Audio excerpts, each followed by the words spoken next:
तो ये छोटी छोटी बातें, छोटी छोटी चीज़ें, छोटी छोटी सावधानियां हमारे जीवन के लिए बहुत बहुत कारगर हैं, बहुत ही लाभकारी हैं और बहुत ही गुणकारी हैं। ये बहुत बड़ी बात है, ये हमको समझना चाहिए। तो ये मसाले की चीज रूप में जितनी चीज़ों को हम प्रयोग करते हैं, मैंने देखा कि आयुर्वेद के अंदर, आपकी जानकारी के लिए बता दूं, या अन्य चिकित्सा पद्धतियों पे भी जितने भी जड़ी बूटी आश्रित चिकित्सा पद्धतियां हैं, उनमें से जो प्रमुख द्रव्य हैं, जैसे आयुर्वेद के अंदर अधिकांशतः 300 तरह की जड़ी बूटियों का प्रयोग होता है। 300 तरह की जड़ी बूटियाँ होती हैं, उनमें से मुख्य 150 तरह की जड़ी बूटियाँ होती हैं। चाहे दवाइयाँ 1000 तरह की भी बनती हों, पर मुख्य जो द्रव्य हैं, जो जड़ी बूटी हैं, वनस्पति हैं, वो 150 तरह की मुख्य होती हैं। और यदि उन 150 तरह में भी यदि कहूँ कि जो उसमें 50 तरह की जो मुख्य हैं, उनमें से सारे मसाले वाली चीज़ हैं, सारे मसाले वाली चीज़ हैं। ये काली मिर्च, सौंठ, लौंग, तेजपत्ता, दालचीनी, इलायची, यही प्रयोग होती हैं। इसका अर्थ क्या है? ये हमारे ऋषियों को पता था कि इनको हम ठीक ढंग से ले लें तो हम बहुत सारी बीमारियों से बच सकते हैं। दुर्भाग्य से कभी कभी हमने तो ऐसा शुरू कर दिया, अपने स्वाद के चक्कर में उसको इतना खा लेते हैं कि मसाला खा के हम बीमार हो जाते हैं। तो हमको समझना होगा, मसाला बीमार होने के लिए नहीं था, मसाला बीमारी दूर करने के लिए, दूर करने की चीज़ है। तो हमको बुद्धिमत्तापूर्ण ढंग से उसके प्रयोग से, उसके सेवन से हम अपने आप को ठीक रख सकते हैं। ये आयुर्वेद का विज्ञान है, विज्ञान है। यदि मैं कहूँ कि आयुर्वेद के हिसाब से बहुत सारी चीज़ें हैं बात करने के लिए, बताने के लिए। आयुर्वेद विज्ञान में जीवन को चलाने के लिए 3 चीज़ को मुख्य माना गया है। मुख्य तो आहार है, हम सब जानते हैं, क्योंकि जो हम अंदर लेते हैं उससे हमारा शरीर बनता है। उसमें क्या क्या बनता है, कैसे बनता है, कैसे वो प्रभाव डालता है, किस तरह से वो सब काम करता है, ये एक लंबा विषय है। 3 चीज़ों को बहुत मुख्य माना गया है आयुर्वेद में। त्रयः उपस्तंभाः आहार, निद्रा, ब्रह्मचर्यमिति, कि आयुर्वेद के 3 उपस्तंभ हैं। जीवन के 3 भवन, जो शरीर रूपी भवन है ना, उस भवन को खड़ा रखने के लिए 3 खंबे हैं, 3 पैर हैं। जैसे ना हम, अब ये तो चौपाई है, तिपाई भी होती है, आपने देखा वो स्टूल जो है ना 3 टांगों वाली, 3 जो है वह जीवन को चलाने के लिए वो उपस्तंभ है। यह आहार, निद्रा, ब्रह्मचर्य। अब इसी के ऊपर हम थोड़ी सी चिंतन करेंगे, थोड़ा सा सोचेंगे। आप सोचो तो पहला प्रमुख क्या हुआ? आहार, जिसके विषय में मैंने बताया कि जो भी हम खाते हैं, वैसे आयुर्वेद के अंदर ऐसा भी लिखा हुआ है, अन्नम वही प्राणः, अन्नम वही औषधि, अन्नम वही आहारः। अन्न आहार भी है, अन्न प्राण भी है, अन्न औषधि भी है। अन्न को औषधि भी कहा गया है। हम उचित मात्रा में, उचित परिणाम में, उचित ढंग से यदि हम लेते हैं तो जो आहार है वह भी औषधि का काम करता है। तो पहला जो है वह है आहार। आहार के संदर्भ में आज सारी दुनिया आहार के अभाव में, उनको न्यूट्रिशंस नहीं मिल रही है, इसलिए दुनिया बीमार है, या फिर कोई ज्यादा खा करके बीमार है। 2 तबके हैं सारी धरती में, एक भूख से बीमार है और एक ज्यादा खा करके बीमार है। तो आहार की उचित मात्रा में लेने वालों की संख्या शायद कम है, जो बीच के रह जाते हैं। और इससे भी बड़ी बात यह है कि भूख से लोग कम मरते हैं, ज्यादा खाने से ज्यादा मरते हैं। और चरक ऋषि ने तो यहाँ तक, वाग्भट नाम का उनका शिष्य ने पूछा कि, उन्होंने यही पूछा, दुनिया में जो है कौन व्यक्ति स्वस्थ रहता है, दुनिया में कौन व्यक्ति स्वस्थ है, या दुनिया में कौन व्यक्ति स्वस्थ रह सकता है? ये हम सब का भी तो यही प्रश्न है। हम भी तो यही पूछना चाहते हैं। हमारे पास रोगी आते हैं, हमसे 2 ही बात तो पूछते हैं, आचार्य जी हम ठीक कैसे रहें, ये कुछ उपाय बता दो। यह प्रश्न होता है। दूसरा, आचार्य जी ये बता दो हमको ये बीमारी क्यों हुई। हम सोच में पड़ जाते हैं। बीमारी होने के कारण को यदि दिखाएं तो निश्चित कारण नहीं गिनाया जा सकता है, क्योंकि एक ही वातावरण में रहने वाले दो लोगों की भी शारीरिक स्थितियां या रोगों की स्थितियों में बहुत भिन्नता होती है। हम इतना ही कह सकते हैं कि बीमारी कहीं से भी आ सकती है। इसके लिए है कि हम अपने शरीर को ऐसा बना करके रखें, जितना इस शरीर को रोग प्रतिरोधक क्षमता को बना करके रखोगे इतनी ही बीमारियां दूर रहेगी। नहीं तो बीमारी कहाँ से आएगी हम कभी निश्चित रूप से नहीं कह सकते हैं। परंतु हम यह तो कह सकते हैं कि हम ठीक कैसे रहें। उसके लिए आयुर्वेद में कहा कि हित भुक, मित भुक और रित भुक। चरक ऋषि उत्तर देते हैं कि जो हित भुक है, हित का अर्थ यहां पर है हितकारी। ये हितकारी क्या है? हितकारी वह है जो हमारे शरीर के प्रकृति के अनुकूल है, जो मेरे लिए हित करने वाला है। हमको यह भी समझना है, कोई डायबिटिक वाला है तो उसके लिए रसगुल्ला हितकारी नहीं हो सकता है। किसी को बहुत एसिड बन रही हो, इसके लिए तली भुनी चीजें, मिर्च मसाला हितकारी नहीं हो सकता है। किसी को दस्त लग रहे हों, उनके लिए दूध हितकारी नहीं हो सकता है। तो हित भुक जो मेरे शरीर, सबको पता होता है। वो लोग कहते हैं जी मैं मिर्च खाती हूं ना तो मेरे को तो मेरा जलन होने लगती। अरे भैया मिर्च मत खाओ फिर, क्योंकि वो आपके लिए अनुकूल नहीं है। और जिसको जलन ना होती इसका मतलब ये भी नहीं कि कोई बर्तन भर के मिर्च खा ले, हिसाब से खा लें, उसको बोलते हैं हितभुक। ये जो सबसे बड़ा कारण है हमारे रोगों का, हम हितभुक नहीं हैं। घर में ये परंपरा डालिए, दुनिया में ये परंपरा डालिए। जहां भी आप जाएं तो उनको कहिए कि जो तुम्हारे लिए हितकारी है, वो हितकारी किन रूपों में होता है? समय के हिसाब से, ऋतु के हिसाब से, परस्पर आहार के गुण दोष के आधार पर भी वह हितकारी और अहितकारी पदार्थ होता है। इसके लिए जो ये पुस्तक मैं लेकर के आया भी हूं, मैं चाहूंगा कि इसको बंटवा भी देंगे जितने लोग आप आए हैं। जिनके पास नहीं है तो ये आयुर्वेद सिद्धांत रहस्य, द साइंस ऑफ आयुर्वेदा, ये दोनों में हिंदी में भी है और ये अंग्रेजी में भी है। इस किताब को मैं कम से कम ये चाहूंगा कि संपूर्ण आयुर्वेद के सिद्धांत के लिए जो भी जो है ये एक प्रैक्टिकल अप्रोच है आयुर्वेद के संदर्भ में कि आयुर्वेद क्या है, इसमें संपूर्ण रूप से जानने के लिए ये किताब पर्याप्त है। क्योंकि मैं अभी कुछ चीजें बता सकूंगा आपको। हमने यह प्रयास किया इस पुस्तक के माध्यम से, क्योंकि बहुत सारे लोग आते ही सबसे पहले यह प्रश्न होता है कि आयुर्वेद क्या है जी? अच्छा, आयुर्वेद क्या है हम थोड़ी देर में कैसे समझें आपको, पर हमने प्रयास किया। परमात्मा की कृपा से यह अपनी तरह की पहली पुस्तक है। जिनको आयुर्वेद के विषय में कुछ भी पता नहीं है, वो भी आयुर्वेद को बहुत सरलता से, सुगमता से और अपने जीवन के लिए जितनी आवश्यकता हो उस हिसाब से समझ सकते हैं। सब कुछ इसके अंदर भरसक प्रयास किया गया है कि सब कुछ दिया जाए।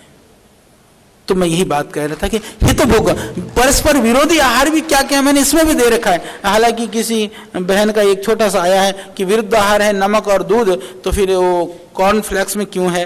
तो कॉर्नफ्लेक्स में, हालांकि मैं आपको बता दूं, बहुत सारे द्रव्य ऐसे हैं उनके अंदर प्राकृतिक नमक होता है। नमक बहुत थोड़ी मात्रा में है तो वो उसमें उस नमक के मात्रा के हिसाब से यदि दूसरे पदार्थ की अधिकता ज्यादा है तो वो हानिकारक नहीं होता है, कम होता है। परंतु फिर भी ना ले तो ठीक है। परंतु एक बात और सुन लीजिए, जो विरुद्ध आहार है वह कुछ तो तत्काल प्रभाव दिखाते हैं। जैसे आप खरबूजा खा करके आप पानी पी लो तो दस्त लग जाएंगे, डायरिया हो जाएगा। नहीं हो तो सौभाग्यशाली, आप कहीं ट्राई करके बोला मेरे को तो नहीं हुआ, पर होगा वो। तो इस तरह की एक सामान्य चीज है। पानी भी हम हर रोज पीते हैं, वो खरबूजा भी हर रोज खाते हैं, तरबूज भी, पर वो परस्पर विरुद्ध है। उसका जो प्रभाव है वो तत्काल दिखाई देता है। इस तरह से मैं आपको बता दूं, आज जितने लोगों के दांत खराब है, बच्चों के दांत खराब हैं, हम क्या करते हैं घरों में, पूरी दुनिया में मैं देख रहा हूं, हम भोजन तो हमको चाहिए गरम गरम, खाना गरम गरम खाएंगे, और आइसक्रीम चाहिए ठंडा ठंडा। गरम भोजन के साथ ठंडा खाएंगे तो निश्चित रूप से दांत खराब होंगे, उसको खराब होने से कोई नहीं रोक सकता। तो क्या करें? बहुत गर्म चीज मत लीजिए, ताजा लीजिए। गर्म इतना हो कि वो आराम से इतना गर्म पीना चाहिए। मुझको तो याद है, क्योंकि आजकल तो वो बोतल में दूध पिलाते हैं ना बच्चों को। पहले तो हमको याद है, मैंने देखा है गांव में, पहले क्या होता था तो उस बोतल में दूध नहीं पिलाते थे, कटोरी और चम्मच से पिलाते थे। जब कटोरी चम्मच से दूध पिलाते थे तो मेरी माताएं क्या करती थी, दूध को चेक करने के लिए एक तो चम्मच में जहां तक हाथ से त्वचा से स्पर्श हो जाए वहां तक पकड़ती थी, दूसरा मैंने देखा अपने गाल में छुआ कर देखती थी, यानी कि तुम्हारे गाल में छूने पर न जले, वो बच्चे के पीने लायक है, इतनी गर्म चीज को पिलाई जाती थी। तो हमको ये देखना है कि हम जिस चीज को हम आराम से छू सकते हो, दाल की कटोरी तुम्हारी अंदर उंगली डूब सकते हो, मैं नहीं कह रहा उंगली डुबाओ, उतनी आपको वो सेवन योग्य है। अब चाय, गर्म चाय यदि गिर जाए तो त्वचा जला दे, और गटागट तुम पीते हो, अंदर नहीं फूंकता होगा। अरे बाहर की स्किन तो फिर भी मोटी होती है, चमड़ी हार्ड होती है, अब वो ये तो सॉफ्ट, अंदर देखिए कितना सेंसिटिव है, जीभ भी तो बेचारे, इसको तो सता रखा है सबने, और जो है उसके बाद में अंदर तो सारा सॉफ्ट है सब, फिर भी हम गटागट पी जाते हैं। फिर बाद में कहते हैं जी एसिडिटी बन रही है, कोई कहता है जी डॉक्टर कह देगा अल्सर हो गया जी, कोई और कुछ कह देगा, तो हम ऐसा काम करें ही क्यों? अजी ये बताओ, बहुत गर्म खाने से हमको क्या मिल रहा है? हमको तो स्वाद नहीं आता, वो आदत पड़ गई, हमने आदत पड़ी नहीं, आदत बिगाड़ ली, तो उस आदत को सुधार लीजिए। तो ये हित भूख एक बहुत बहुत बहुत बड़ा इसका एक क्षेत्र है। मित भूख, मित भूख का मतलब है कि हम जो है उचित मात्रा, मित का मतलब मात्रा, उचित का अर्थ क्या है? अब बीपी हाई हो जाएगा, डॉक्टर कहेगा जी नमक कम खाओ, पहले से नमक कम खा लो ना, हमने आदत खराब कर ली। मैंने तो देखा पीछे, क्योंकि चिकित्सा अभी भी कभी बैठ करके देखता हूँ रोगी, एक माता जी आई, एक बीमारी होती है उसमें हमारा जीभ का स्वाद चली जाती है, पता नहीं चलता है, खट्टा खाएं, मीठा खाएं, नमकीन खाएं, न मीठे का पता चलता न खट्टे का, एक बीमारी होती है। माता जी को प्रॉब्लम थी। मैंने उनसे पूछा, मैंने कहा माता जी ये बताओ आप मीठा खाती हो? बोले हाँ। मैंने कहा क्यों खाती हो, कुछ स्वाद आता है? बोले बिल्कुल भी नहीं। फिर मैं कहा नींबू? बोले हाँ नींबू भी बढ़िया निचोड़ती हूँ मैं अच्छी तरह से। मैंने कहा क्यों? बोले आचार्य जी मन नहीं भरता, कुछ पता नहीं चलता मुझको खट्टे मीठे का, फिर भी मैंने डाल दिया ना तो मेरे को तृप्ति होती है कि मैंने मीठा भी डाल दिया है, मैंने नमक भी डाल दिया, मैंने खट्टा भी डाल दिया है। माता जी को तो स्वाद का पता नहीं है, इसलिए वो उन्होंने कहती है कि मन नहीं भरता। हमको स्वाद का पता है, फिर भी हमारा मन तो और भी नहीं भरता। देह को भरा रखने के लिए मन को थोड़ा खाली रखो, बस इतनी सी बात समझने की बात है, इसीलिए इसको कहा मित भूख। मित भूख में एक बात और है जो समझने की बात है, वह बात यह है सुबह, दोपहर और शाम को हमको कितना आहार लेना है। अभी लोग कहते हैं बड़े बहुत रिसर्च हो रहे हैं, एक रिसर्च अभी ये भी हुआ है, हमने सुना कि लोग कहते हैं कि हर 2 घंटे में खाओ, खाते रहते हैं दिन भर लोग, खाते रहते हैं। फिर हमने कहा अच्छा, फिर वो कहते हैं थोड़ा खाओ। अच्छा दिन भर खाओ तो मान लिया, थोड़ा खाओ होता नहीं। आयुर्वेद के हिसाब से, शास्त्रों के हिसाब से दिन में 3 बार आहार का विधान है, और एक समय पर आवश्यकता होने पर थोड़ा हल्का ले सकते हैं बीच में, तो अधिकतम 4 बार हो जाता है। प्रातः काल नाश्ता, मध्याह्न को भोजन, सायंकाल को कुछ हल्की सी चीज, रात्रि को भोजन। 3 बार पर्याप्त होता है, प्रातः, मध्याह्न और रात्रि। और इसमें भी यदि आदत पड़े डले तो 2 बार भी ठीक है। परंतु मित भूख का अर्थ जो इसमें बड़ी बात यह है, जो समझने की बात यह है कि उचित समय पर, यह मित भूख वाला सिद्धांत हम भी उसका पालन नहीं कर पाते हैं। कारण क्या है कि अब यहाँ आपके साथ बैठा हूँ, वहाँ जाऊँगा, वहाँ बहुत सारे लोग बैठे हुए हैं, मेरा जी करता कि जब तक इन सबको नहीं निपटाऊँ मैं रोटी नहीं खाऊँ। इस चक्कर में कई घंटे लेट हो जाता है दोपहर को। पर भरसक प्रयास करिए, क्योंकि वैसे जो प्रकृति का सिद्धांत है ना, वो राजा रंक, गरीब फकीर अमीर सबके लिए एक सा ही है। वो प्रकृति ये तो नहीं कहेगी तू वैज्य है तो तेरे को छूट है, तो भुगतना तो हमको भी पड़ेगा उसका। पर कभी कभी हमारी परिस्थितियां होती हैं, फिर भी हमको ध्यान रखना चाहिए। उसके लिए हमको सावधान होना चाहिए। तो निश्चित समय करिए, समय नियत करिए। बहुत सारे लोगों के विषय में आपने सुना होगा, वो ठीक समय पर नाश्ता इतने ही बजे, भोजन इतना ही बजे, रात्रि को इतने ही बजे ऐसे खाते हैं। यदि वो नियम यदि आप दिन में 2 बार भी बना लेते हैं ना, पूरा आपका जो सिस्टम है ना वो उसी तरह से फंक्शन करना शुरू कर देता है। पूरा शरीर उसी तरह से काम करना शुरू कर देता है कि जैसे मैं आपको बता दूं, थोड़ी नींद आ रही हो तो बिस्तरे में पहुंचने पर नींद आने लगती है, थोड़ी भूख लग रही हो रसोई में पहुंचने पर भूख आने लगती है, थोड़ी सी शौच आ रहा हो तो बाथरूम में फिर इच्छा होने लगती है। ऐसे ही शरीर का एक सिस्टम बनता है। जब सही समय पर भोजन करते हैं तो उस समय पर भूख लगने लगती है। तो ये नियम बनाए। यह है आपका पित्त भूख। तीसरा है रित भूख। लगभग सभी आयुर्वेद वाले, ये भी हमारे डॉक्टर जयदीप जी भी आयुर्वेद वाले हैं, और हमारे जो पढ़ाने वाले लोग हैं, रित भूख का अर्थ जो करते हैं ना, वो कहते हैं ऋतु अनुसार भोजन करना, रित भूख। रित भूख का अर्थ यह है कि जो हमारा भोजन हो, जो ये बहुत बड़ी बात है, इसको आप समझिए, जो मेरी थाली में भोजन हो, उसका जो अन्न है जहां से आया हो, वो अधर्म का ना हो, वो पुरुषार्थ का हो, हमारे परिश्रम का हो और हमारी ईमानदारी का हो, ऐसा भोजन करना। सारा जीवन का सिद्धांत इसमें आ गया। भाई गड़बड़ी तो हमारी कमाई में ही तो है और कहीं नहीं है।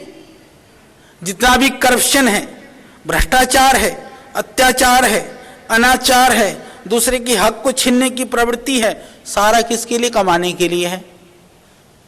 तो सारे गलत रास्ते हैं। और जिस दिन आदमी रितभूख बनेगा, सारी समस्याएं खत्म। एक दिन के अंदर, यह आयुर्वेद का सिद्धांत है, यह आयुर्वेद की विशेषता है। और हमारे ऋषि लोग ऐसा ही भोजन करते थे। और ये रित भूख ही इतना गहरा उतर गया था कि लोगों को आपने देखा होगा कि लोग अपना ही पकाया खाते हैं, अपनी तामझाम लेकर अभी भी घूमते हैं। हालांकि उस हद तक तो रित भूख नहीं हो पाएगा। कम से कम रिश्तेदार के यहाँ जाकर के आप ये तो नहीं पूछ सकते हो कि भाई तू ये रिश्वत का तो नहीं लेके आया, गलत तो नहीं लेके आया। वहां तो फिर भी खाना पड़ जाए, पर घर में आकर के तो कम से कम घर में तो सोच सकते हो कि गलत रास्ते का जो अन्न है वह घर पे न घुसे। यह हम प्रयास से कर सकते हैं, क्योंकि दुनिया की संपत्ति, दुनिया की चीजें, मैं तो कभी कभी सोचता हूं, जब लिस्ट आती है ना, मैं अखबारों में टीवी में कभी सुनता हूं ना, दुनिया के ये रईस लोग, ये दुनिया के 100 में से इतने लोग, ये दुनिया के 50 में इतने लोग, मैं कभी कभी सोचता हूं कुछ लोग तो फिर भी थोड़े बहुत सामाजिक कार्य में लगे होते हैं, बाकी लोग तो सिर्फ चट्टे लगाने में लगे होते हैं। उन चट्टे लगाने वालों के लिए तो मैं इतना ही कह सकता हूं, उनका काम इतना ही है, दुनिया की चीजें इधर थी, इधर से उठा के तुमने इधर धर लिया, इसके अलावा तुमने कुछ नहीं किया। क्या काम आएगा? क्योंकि यदि शास्त्रों की यदि हम बात करते हैं तो 3 गति मानी गई है। जो संपत्ति है ना, उसकी 3 गतियां हैं। दानम भोगो नासस तिस्रो गतयो भवन्ति वित्तस्य यो न ददाति न भुंक्ते तस्य तृतीया गतिर्भवति। कि जो वित्त है, जो अर्थ है, जो संपत्ति है, जो दुनिया के साधन हैं, कहते हैं उसकी 3 गतियां होती हैं। दान, पहले उसकी गति क्या है? दान। दान का अर्थ यह है कि आप अच्छे काम के लिए कहीं भी उसको लगा दो। जहां जिसको आप दिखते हैं कि यहां इसका सदुपयोग हो सकता है, यहां इसकी आवश्यकता है, वहां आप लगा दो। क्योंकि दान की तृप्ति सबसे बड़ी तृप्ति है। दान की तृप्ति वो सबसे बड़ी तृप्ति है। जब आपको दिखता है कि आपने किसी को थोड़ा सा सहयोग कर दिया, उससे कोई बहुत अच्छा काम हो गया, तो आपका जो है ना, आपकी बीमारी भी ठीक हो जाती है उससे, आपका मन भी खुश रहता है। और जहां भी रहेंगे, देखो मैंने किया था, भगवान ने मुझे दिया था, देखो कितना अच्छा काम हो रहा है, सबसे पहला काम है। इसलिए शास्त्रों में कहा कि दान पहला। दूसरा कहा भोग। भोग का अर्थ यह है जो हम प्रयोग कर रहे हैं अपने जीवन के लिए। हालांकि शास्त्र और स्वामी जी तो यही कहते हैं ना कि अत्यंत जो अपने लिए आवश्यक हो उतने का ही उपभोग करो, तो उतना ही भोग करें। और इसके अतिरिक्त मैंने तो ये देखा, मैं कहता हूं कि तुम अनाप शनाप भी भोग कर लो। जिनके पास बेशुमार संपत्तियां हैं तो भी वो खत्म ही नहीं हो सकता, इससे भी बहुत ज्यादा है, परंतु उसका क्या करोगे? परंतु वो सोचते हैं कि हम इकट्ठा करे जाएं, इकट्ठा करे जाएं। तीसरी कौन सी गति होती है? जब इकट्ठा होगा, तुम दूसरों की सेवा में नहीं लगाओगे, अपने जीवन के लिए तुम्हारी आवश्यकता नहीं होगी, तो तीसरी गति होगी नाश। उससे कोई नहीं रोक सकता। दान, भोग और नाश, ये नाश की गति से कोई भी नहीं बचा सकता। आप सोचते हैं कि मैं अपनी पीढ़ियों के लिए संचित कर रहा हूं या कर रही हूं, यह हमारा सबसे बड़ा भ्रम है। यह हमारा भ्रम है, मन का भ्रम है। और आप जितने भी बैठे हुए हैं, आप ये बताइए कि माँ बाप की संपत्ति से कितनों का जीवन चल रहा है भाई? शायद एक का भी नहीं चल रहा है। माँ बाप ने तो परिश्रम किया होगा ना, जैसे आप अपने बच्चे के लिए सोचते हैं वैसे आपके माता पिता ने भी आपके लिए सोचा होगा। वो थोड़े गरीब होंगे तो छोटे से घर के लिए सोचा होगा, थोड़े अमीर होंगे तो थोड़े बड़े घर के लिए सोचा होगा। परंतु जो लायक हो गए उनके लिए वो छोटा पड़ गया, जो नालायक हो गए वो भी उड़ा करके जीरो कर दिया। इसलिए दोनों की उसकी जरूरत नहीं है। उसमें रहने वाले बहुत थोड़े लोग हैं, बहुत थोड़े लोग। पूरे देश में आप गणना कर करके देख लीजिए, पूरी दुनिया में गणना करके देख लीजिए। ये सत्य है, बहुत कटु सत्य है कि माता पिता की जो संपत्ति के द्वारा उसका उपभोग करने वाले लोगों की संख्या नगण्य है। क्योंकि अच्छा होगा तो बढ़ाएगा, बुरा होगा तो उसको भी खत्म करेगा। तो बढ़ाने वाला है तो भी हमको इकट्ठा करने की जरूरत नहीं है, नहीं होगा तो भी बना लेगा। खराब है तब भी छोड़ के जाने की जरूरत नहीं है, क्योंकि तुम्हारा रखा हुआ वो खत्म ही कर देगा वो।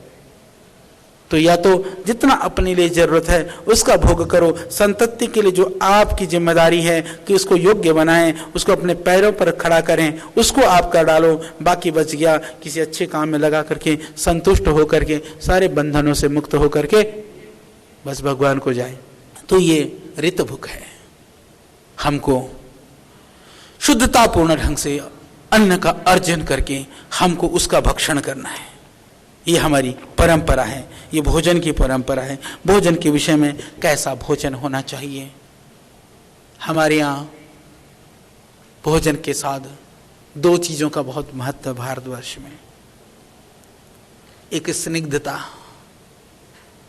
तो गांव में जाएंगे तो या तो मक्खन या तो घी मिलेगा ही मिलेगा आपको भोजन में। अलग से भी एक कटोरी में जो है ना, वो शहर में तो थोड़ा अटपटा लगता है आजकल, पर गांव में आज भी एक कटोरी में घी नहीं तो हरियाणा वगैरह में जाएंगे, राजस्थान में तो घी के साथ बूरा डाल करके घी बूरा आपको अलग से मिलेगा। और दूसरा मधुर, कुछ ना हो तो गुड़ की डली ही सही था। तो भोजन में स्निग्धता हो, यह बहुत जरूरी है। भोजन में जो लोग कहते हैं मोटापा बढ़ेगा, कोलेस्ट्रॉल बढ़ेगा, मैं एक बात कहता हूँ, हम मोटापा या कोलेस्ट्रॉल ये भोजन से नहीं बढ़ता है। भोजन की हजम करने की शक्ति हमारी खत्म हो जाती है, तब ये सब चीजें विकृतियां आती हैं। तो खा करके मोटे होने से मत डरो, इतना आहार लो, उचित आहार लेते हुए उसको हजम करने के लिए आप उपाय करो, यह ज़्यादा जरूरी है। मैंने देखा डाइटिंग करते बहुत सारी पुरुष तो फिर भी कम डाइटिंग करते हैं, माता बहनें तो कभी तो ऐसी डाइटिंग करती हैं कि चक्कर आकर के गिरे पड़े रहते हैं। हमारा अंदर का सिस्टम यदि खराब हो गया एक बार, वो कभी ठीक नहीं हो सकता। डाइटिंग करने में जितना आप कष्ट उठाते हैं, जितना आप समय गवाते हैं, उससे थोड़े समय में आप व्यायाम, आसन, प्राणायाम कर करके अपने सिस्टम को ठीक कर सकते हैं। तो भोजन में स्निग्धता हो, भोजन के अंदर में मधुरता हो और भोजन सुंदर भी हो, देखने में भी ठीक लगे। थाली में डली हुई बहुत अनशन से, बहुत आजकल तो पता नहीं क्या क्या खाते हैं, मैंने देखा कि बस क्या कहूँ, आप लोग सब जानते हैं। और भोजन ताज़ा भी होना चाहिए।